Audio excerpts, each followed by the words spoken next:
Welcome to another Impact Drive Time presentation, a value-added feature designed to help you increase your bottom line from Gateway Financial Advisors Incorporated. GFA is striving to provide our partners the synergy, support, and motivation needed to achieve their maximum potential. Go to www.gfainvestments.com or call 888-939-9714 to find out how you can be part of the winning team of Gateway Financial Advisors Incorporated. Now sit back and enjoy as Gateway Financial Advisors presents another Impact Drive Time presentation to help you increase your bottom line. Well, good morning, everyone. I just wanted to start off and say welcome to our podcast. This is Shane Westholter with Gateway Insurance, Gateway Financial Advisors, the CEO and founder. Welcome. This is our very first podcast, and we're going to have an exciting opportunity here to bring you some information. The first thing I would like to bring to your attention this morning would be the importance of leadership. Let's talk about Lincoln on Leadership, one of my favorite books, going back to President Lincoln and some of the effective strategies that he put in place for tough times.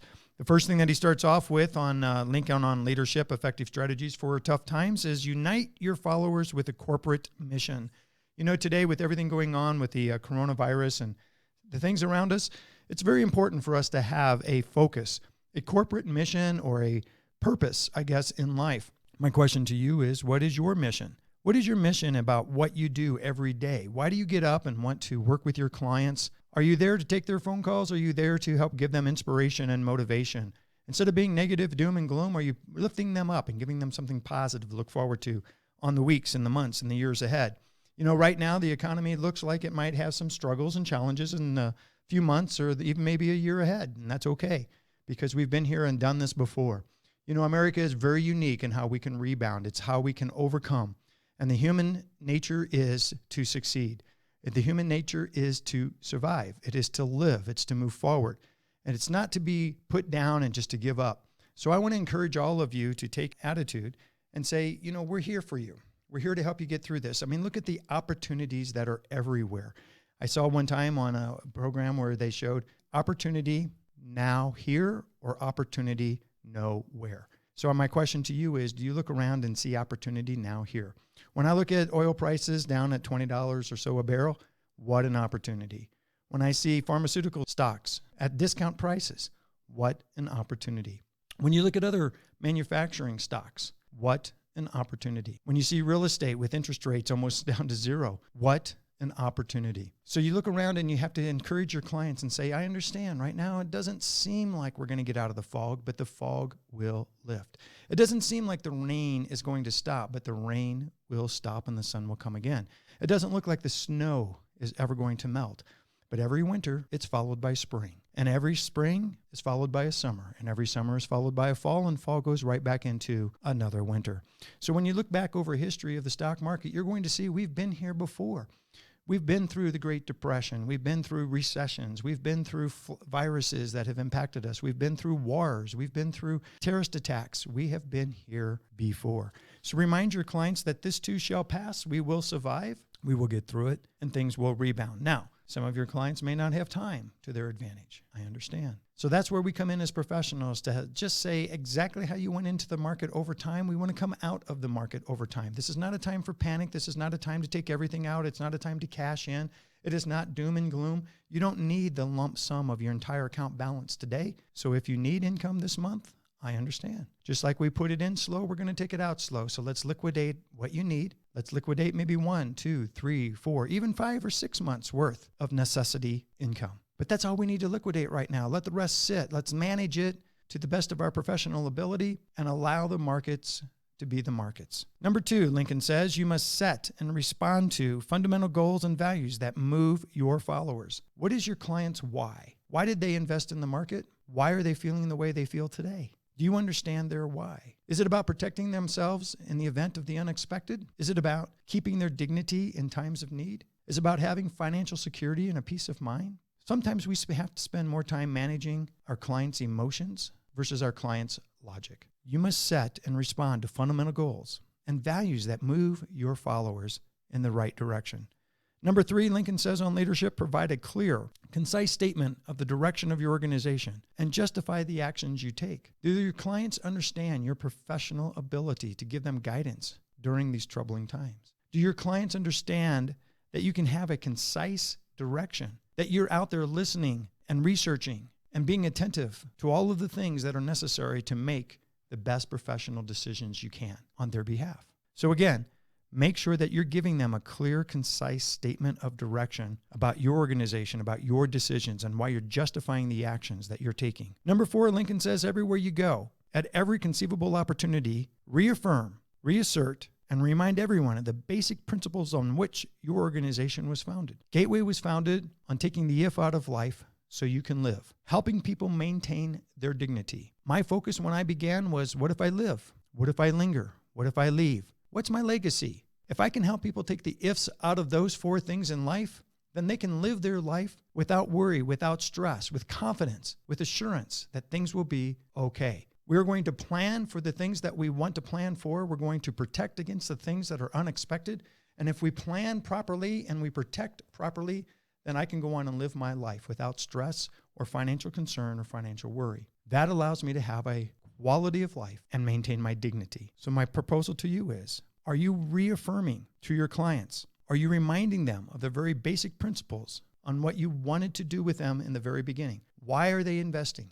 Why did they invest to start with? Why did they buy the protection that they purchased? What are the underlying principles upon which you can help guide them? Number 5, always let your subordinates know that the honor will be all theirs if they succeed and the blame will be yours if they fail. How do you translate that to what we do every day? As leaders in life, as a leader in your family, in your community, and in organizations and churches and temples that you might belong, as leaders in business, and as leaders for your clients, you need to be able to help them understand that you have confidence and that if things go well and things go right, they get the glory, they get the praise. If things go wrong, you'll accept it. You have broad shoulders, you have strong backs. You have the confidence to know that a decision is only a process.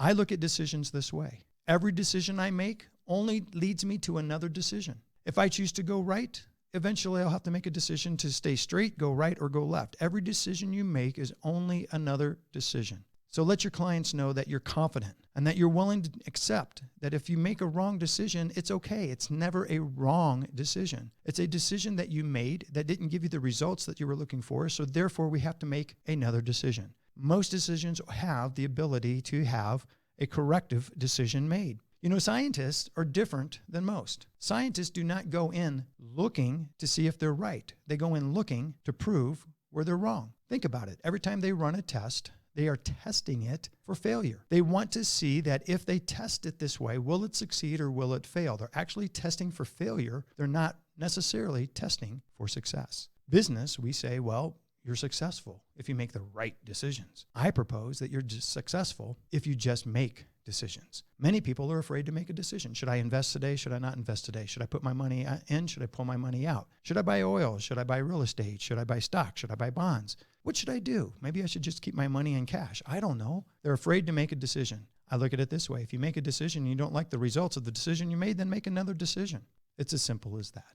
So give them the confidence that if it goes right, you'll say, hey, that was a great decision. I'm glad that you made that decision. Aren't you happy you made that decision? If it goes wrong, you say, you know, I'll take the responsibility for this. That decision doesn't give us the results that we were expecting. Let's make another decision. When making a decision, number 6, understand the facts. Consider various solutions and their consequences. Make sure that the decision is consistent with your objectives and effectively communicate your judgment. What Lincoln is saying in number 6 is don't be afraid to make a decision. However, before you make the decision, do your research. Make sure that when you make that decision, you have done your homework, that you have actually looked at the various solutions. You have looked at the consequences. Then make sure that the decision is consistent with your objectives, your goals, your underlying principles, and then effectively communicate that. So when I have to make a decision, many times I will look at it and say, okay, what's the worst outcome? What's the worst possible thing that could happen by making this decision? If I choose to invest in this, what's the worst thing that can happen? If I choose to do that, what's the worst thing that can happen? If we choose to move this direction, what's the worst thing that can happen? And if we analyze, research,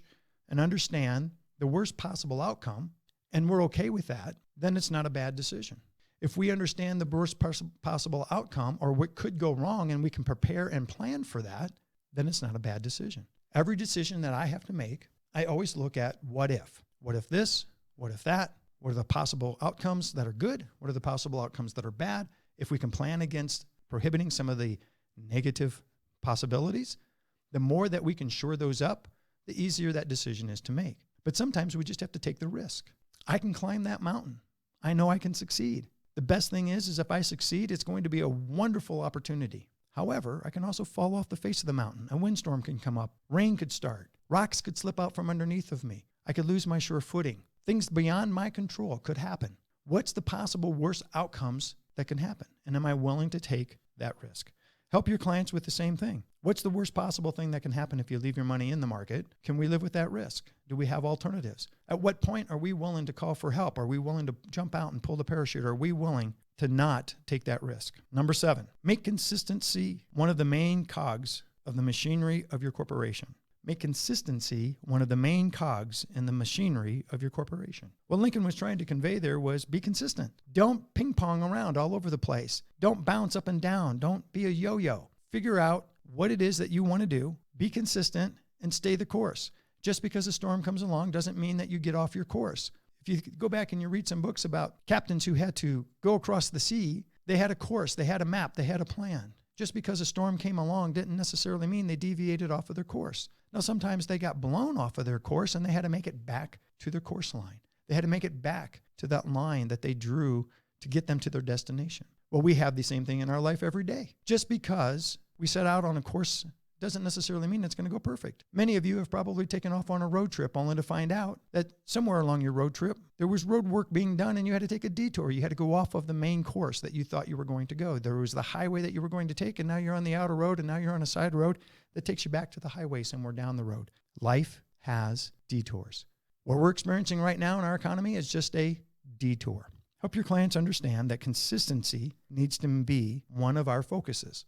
And if we believe the markets were an opportunity to get us where we needed to go to reach our financial goal, then don't give up on the markets just because we have a small detour. It doesn't mean that you're not smart. It doesn't mean that you don't take the detour. It doesn't mean that you don't maybe pull off for a little while and have lunch and let the accident or the traffic clear out. But it definitely means that you get back on your course whenever available, and you don't allow small detours to take you off of your consistency. Number 8, remember your organization will take on the personality of its top leaders. People will follow you. People will believe in you. People will trust you when they know you have the confidence, when they know that you are trustworthy, when they know that you are solid. When you begin to waffle in your own decisions, when you begin to show uncertainty, when you begin to show that you're not confident in the guidance and the direction of your own advice, then they too will become uncertain.